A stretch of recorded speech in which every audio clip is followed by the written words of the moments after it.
երեկվա այս հանդիպումից բավականին տևական ժամանակ էր լարվածություն կար Ռուսաստան եւ Ադրբեջան, ասում են, որ այստեղ բավականին թույլ էր Ռուսաստանի գործողությունները, որովհետեւ ծանր վիճակում է 59 երկրի հետ պատերազմի մեջ է եւ բարեկամ կամ դաշնակից երկրների հետ նոր թշնամության գնալը այնքան էլ ճիշտ չի եւ ծանր կարող է արժանալ Ռուսաստանի համար։ Ինչևէ, երեք կայացավ այդ հանդիպումը Ալիև եւ Պուտին, ինչ որ հարցեր էին քննարկում, մեկ ժամ քննարկում է եղել եւ իսկորեն ասած, որ ամենակարևոր հարցերին անդրադարձել են։ Ես ուղղակի ուզում եմ մեջբերում անել, կարծեմ բավականին տեղի էր, հետո դրանից հետո արդեն դուք կմեկնաբանեք այս հանդիպումը, ընդհանրապես ինչ է տեղի ունենում Ռուսաստան եւ Ադրբեջան, երեք ինչ տեղի ունեցավ եւ ինչ նոր զարգացումների կսպասենք, խնդրեմ դրա մասին խոսել, բայց մինչ այդ հետաքրքիր է ուշագրավ հայ ժողովրդի իրականում մեծ բարեկամ Զատուլին, դե գիտեք, իրական հայերին թույլ չէ տալիս մտնել Հայաստան, նրանց թվում նաեւ Զատուլինին եւս թույլ չէ տալիս որ մտնի Հայաստան, Նիկոլի հրամանով երեք ինչ է ասել, Ալիևին ձեռնտու էր ժամանակավորապես իրեն հեռու պահել Ռուսաստանի Դաշնությունից Փաշինյանի եւ Թրամփի հետ բանակցություններից առաջ ասել է Զատուլինը, այսինքն Ալիևը ստացավ իրենը, ստացավ մեր տարածքները, այնտեղ Թրամփի անունը կդրվի ճանապարհի վրա, մենք իրականում ոչինչ այնտեղից չենք ստանում, ես կարծում եմ, որ Ռոբերտ Քոչարյանը փայլուն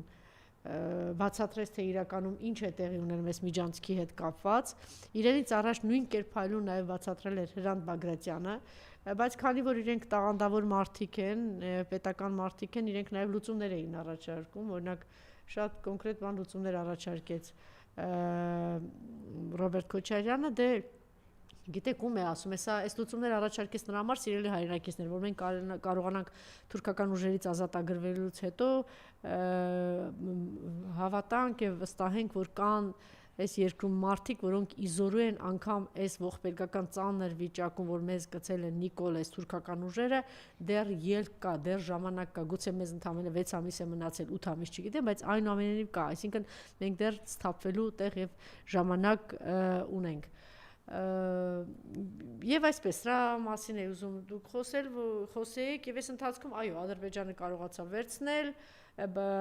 կարողացավ այդ թուղթը ստանալ, թեպետ ես շատ հաճախ եմ իրենց մեջբերում անում, Ջեֆրի Սաքսը ասես ծիծաղելի է մտածել, որ այս ամենը արվում է զուտ նրա համար, որ իբրև թե Թրամփը Նոբելյան մրցանակ ստանա, դա 1000-րդական հարց է։ Սա խորքային ամերիկյան պետության քաղաքականությունն է գալ եւ վերցնել այն տարածքը, այն հատվածը, որ միշտ եղել է, այսպես ասած, Ռուսաստանի հսկողության տակ եւ իրականում իրենք հասան դրան։ Հիմա շատ ավելի խելոք է Ալիևը, շատ ավելի խորամանկ է Ալիևը, թե հիմա ուղղակի շատ ավելի ծանր վիճակում է, թշվառ վիճակում է, խեղճ վիճակում է Ռուսաստանի Դաշնությունը, որ այս ամեն ինչը կուլ տվեց եւ Արցախի կորուստը, իհարկե Նիկոլը վաճառեց, բայց այնուամենայնիվ եւ Արցախի կորուստը եւ հիմա Հայաստանի տարածքներն են վերցրել, հիմա արդեն պատրաստվում են այդ մեր տարածքից վերցնել ամբողջ հետո Սյունիքը, հիմա Մեղրին են պատրաստում վերցնել եւ մենք ինչպես Ռոբերտ Քոչարյանը նկատեց 0 շահ, ոչինչ այս ամեն ինչից մենք չենք շահել, ել չեմ ասում, որ կարող են այս սահմանը փակել եւ մեր ճանապարհը կտրել Իրանից, սա շատ կարեւոր է։ Իդեպ Ռոբերտ Քոչարյանը հրաշալի բան առաջարկներ արեց, որ որտեղից կարող են գումար գտնել եւ պնդել, բանակցել, պահանջել, որ մենք այդ երթուղի եթե երկաթգիծը շարունակի, մենք կարող ենք շահեկան վիճակում հայտնվել եւ կապ ունենալ դեպի Իրան եւ դեպի Ռուսաստան։ Խնդրեմ, ծանր վիճակում է Ռուսաստանը, որ այս ամենով հանդերձ նորից հանդիպեց եւ ինչ կար երեք, այսօր եւ ինչ է սպասվում վաղ այս հարաբերությունները, բնականաբար այդ ամենի մեջ կարեւոր ենք մենք։ Շատ կարճ երկու բառ Նոբելյան մրցանակի մասին, միահակ միամտություն է կարծել, որ Տրամփի քաղաքականությունը ուղղված է ոչ թե ԱՄՆ համաշխարհային գերիշխանությունը պահպանելու, այլ Նոբելյան մրցանակ ստանալու համար։ Այսինքն Ջեֆրի Սաքսը ճիշտ էր։ Այո, հիմա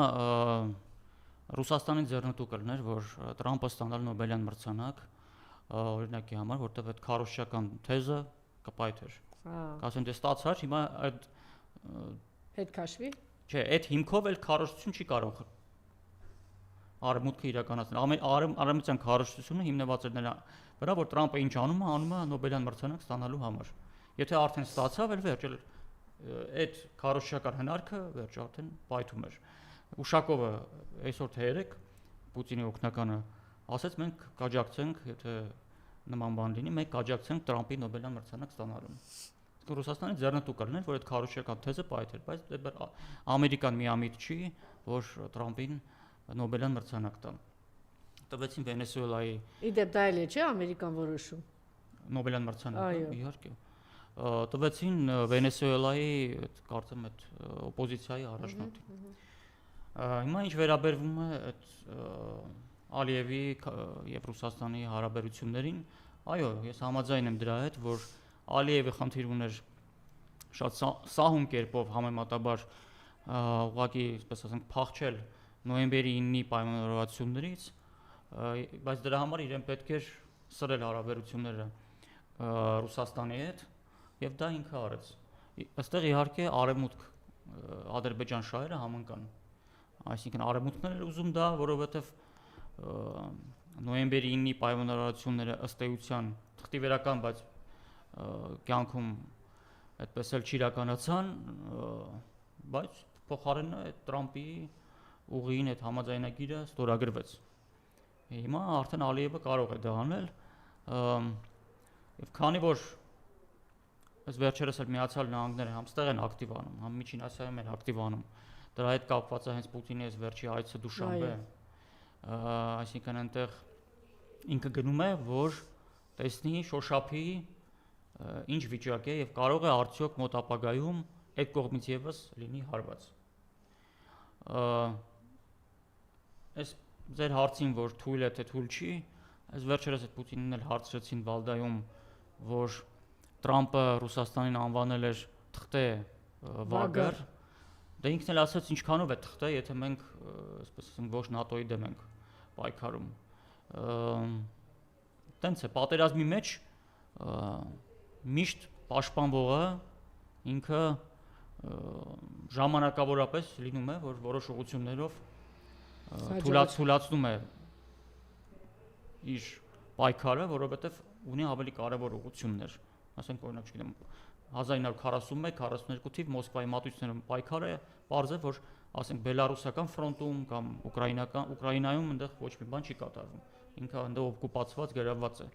Այսինքն աստիճանաբար, երբ որ սկսեցին վերականգնել ուժերը, տարածքները հետ ազատագրեցին, արդեն սկսեցին մտածել նաև այլ ճակատների մասին։ Հիմա Ռուսաստանը տարբեր ուղղություններով, մեր ուղղությամբ, միջինասիական ուղղությամբ փորձում է պահել ստատուս քվո, այսինքն ինչ որ կա, այդպես մնա, ավելի չվատանա։ Որտեղ որ վատացավ, այնպես է վատանալու, հարցը ինչի որ Ռուսաստանի համար ծանր կլինի թե չի լինի, հարցը այն է, որ այդ տարածաշրջանները կմտնեն քաոսի մեջ։ Հիմա Ռուսաստանին պետք է հարաբերական կայունություն այդ երկու տարածաշրջաններում։ Քանի դեռ ինքը այլ ուղղություններով հարցերը չի լուծել։ Ռուսաստանի ներսում այնտեղ լուրջ կադրային փոփոխություններ են տեղի ունենում եւ հավանաբար այն զինծառայողները, սպաները, որոնք մասնակցել են հատուկ ռազմական օպերացիային, իրենց նախապատրաստում են կառավարչական էլիտային փոխելու համար։ Այսինքն դրա համար ժամանակ է պետք։ Իսկ այդ ընթացքում պետք է հարաբերական կայունությունը պահպանվի։ Եթե չպահպանվի, այդ էլիտային փոխելը շատ դժվար կլինի։ Հիմա Կոզակին որ փոխարինեց ինչ էր։ Դա այնտեղ միայն Կոզակը չի, հարցը Կոզակը չի, այնտեղ Կիրիենկոյով ինչ որ շատ բան է փոխել։ Այնտեղ հազարավոր, չէ, այնտեղ միայն Իրաք չեն, այնտեղ բացի բարձր պաշտոնյաներից կան Ես հատուկ եմ ես ասում, որտեվ մեզ է մեր հետ է առնչվում, դրա համար եմ, հիմա կարող եմ չգիտեմ, ես փաստը մնում եմ փաստ, որ կա։ Չէ, ես տարածաշրջանի որ կա ծրագիր Vremya Geroyev, չէ, հարցը այն է անկախ տարածաշրջանից կադրային, այսինքն կառավարչական էլիտայի փոփոխությունը կբերի Այսինքն իր դանդաղումը եւ վարանումը պայմանավորված է ներքին իշխանափոխությամբ, կբերի ողջ ռուսական պետական քաղաքականության փոփոխությանը բոլոր ուղղություններով։ Բայց դրա համար ժամանակ է պետք։ Չես կարող, ասենք, կառավարչական էլիտային ուղարկես դու մի օրում, բայց տեղը ոչ մեկին չբերես։ Պետությունը կփլուզվի այդ ժամանակ։ Տեսեք, դուք ասում եք իշխանափոխության, չնայած հարցս բաց մնաց, որ Ադրբեջանի հետ ինչ է տեղի ունենում հիմա, ինչ է։ Դե ուզում էին Ռուսաստանի դեմ ինքը ուզում էր Ալիևը նոյեմբերին ինձ փախնել փախավ, արևմուտքը իր շահերն էր սպասարկում ստացավ, այսինքն Տրամպի ուղին, Չէ, տեսեք ինքը ինչ շահ կան, ինքը թեքվեց դեպի արևմուտք, ինքը ստացավ Արցախ, ճիշտ է, Ալիևը։ Ալիևը թեքվեց, դեպի Ռուսաստան ինքը թեքված չի եղել, հաշվի առնելով Չէ, բայց հարաբերությունները իշա այսպիսի լարվածություն կարծում եմ այսպիսի երբեք չի եղել, այսի լարվածություն, հա, դրանից հետո վերջն է Ռուսաստանի քաղաքացիներին տեսախցիկի առաջ ջարդել, քաղաքացիության դանը պատռել, անել այն կողմից էլ անդաձերբակալություններ, չգիտեմ ինչ էր, այսպիսի լարվածություն, ես լավ չեմ հիշում, բայց գուցե դուք կասեք, բայց համենայն դեպս Ալիևի եւ Պուտինի իշխանության ժամանակ այսպիսի բան չէր եղել։ Տեսեք ուր հասավ, բայց ինքը թեքվեց արևմուտք, ստացավ դա, հետո ինչ որ հարաբերությունները քիչ թե շատ կարգավորվեցին, հետո այն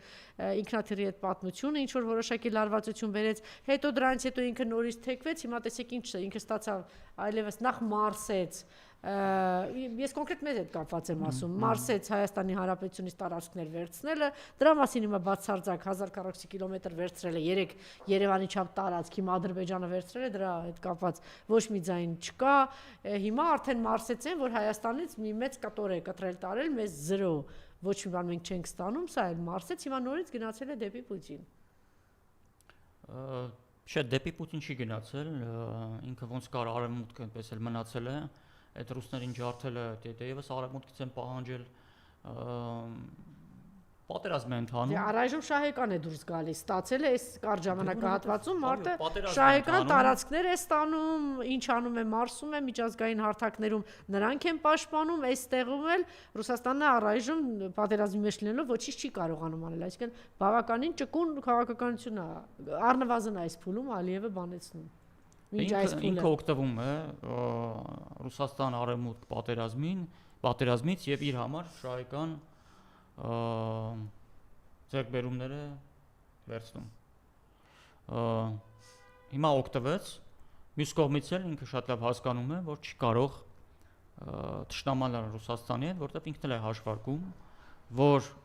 հնարավոր է, որ մոտ ապագայում լինի մեծ պայմանավորվածություն եւ այդ դեպքում արդեն իրենք հիշեցնեն այդ թշնամանքը։ Դեպաբար ինքը փորձում է որոշակի չափը շատ չանցնել։ Այսինքն լարվածություն կա, ինչ որ մեղադրանքներ, բայց ինչ որ կարմիր գծեր փորձում է չանցնել։ Ալիևը փորձում է չանցնել, այո,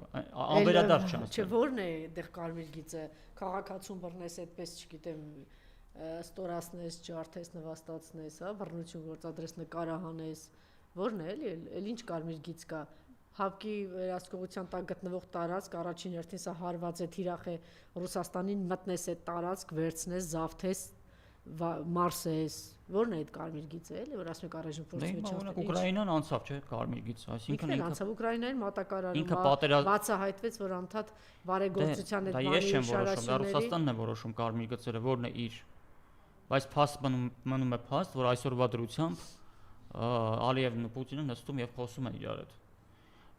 Այսինքն այնքան չի անցել, որ Ռուսաստանի նախագահը ասի ես քո հետ էլ չեմ խոսելու կամ չասի, ուղղակի չխոսի։ Դե աշխարհում գրեթե այտենց բան չի լինում, Հայկ, որ այտենց վերջին չենք խոսելու, այդ չգիտեմ, բացառություններ են, ցեղասպանություններ իրականացնում գնում նստում են, մարդասպան մարդակերը Սիրիայի նախագահը դառնում, բոլորը հետը նստում են։ Աշխարհը չգիտեմ այդ առումով։ Դե դրա համար շահերից իրենց շահերից ելնելով են անում, նկատի ունեմ, որ այնպիսի քաղաքականություն չի վարում, որ Ռուսաստանի նախագահը չուզենա իր հետ խոսի։ Հիմա Զելենսկին չի խոսում, ասում է արի Մոսկվա։ Արի Մոսկվա խոսենք։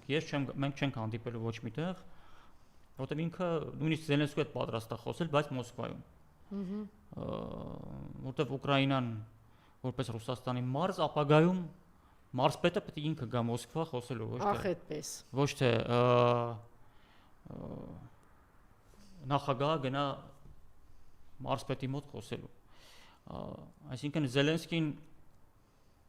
հնարավորություն ունի եւ ընդհանրապես Ուկրաինան պահպանել անկախ պետականություն, բայց ոնց որ թե իրենք այլ ճանապարհով են գնում,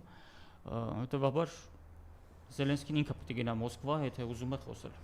Այդ դեպքում կընդունի։ Բայց տեսնում ենք, որ այլ երկրում չի ընդունում, այսինքն չի գնում խոսելու, դա արդեն կարմիր գիծ է նշանակում է, որ անցել է, այսինքն Պուտինը այսինքն այդ տեսանկյունից, հա, այդպես է ինքը մոտենում, որ քանի որ մարզ է,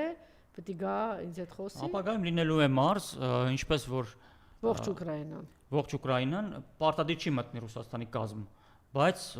աշխարհաքաղաքական վերահսկողության տեսանկյունից, այսինքն պրոռուսական իշխանություն ունենալու տեսանկյունից լինելու է Մարս։ Կարող է մի մասը մտել է արդեն, կարող է էլի ուրիշ տարածքներ է մտնել Ռուսաստանի կազմ, իսկ ինչ որ մնա կմնա որպես պրոռուսական պետություն։ Սահմանափակ, այսպես ասենք, ինքնիշխանությամբ նկատի ունեմ ՆԱՏՕ չգնալու արգելքով։ Բայց վաղը կարող է դա էլ չլինի, այսինքն այդ պետականությունն է փոքր չունենան, կախված կլինի թե Ուկրաինան ոնց իրեն կպահի։ Ինչպես ասեց Պուտինի խորհրդական, չեմ հիշում ազգանունը ոնց էր, ասեց, որ շատ իրավաբաններ գտնում են, որ ԽՍՀՄ փլուզումը եղել է անօրինական եւ Ուկրաինայի հարցը դա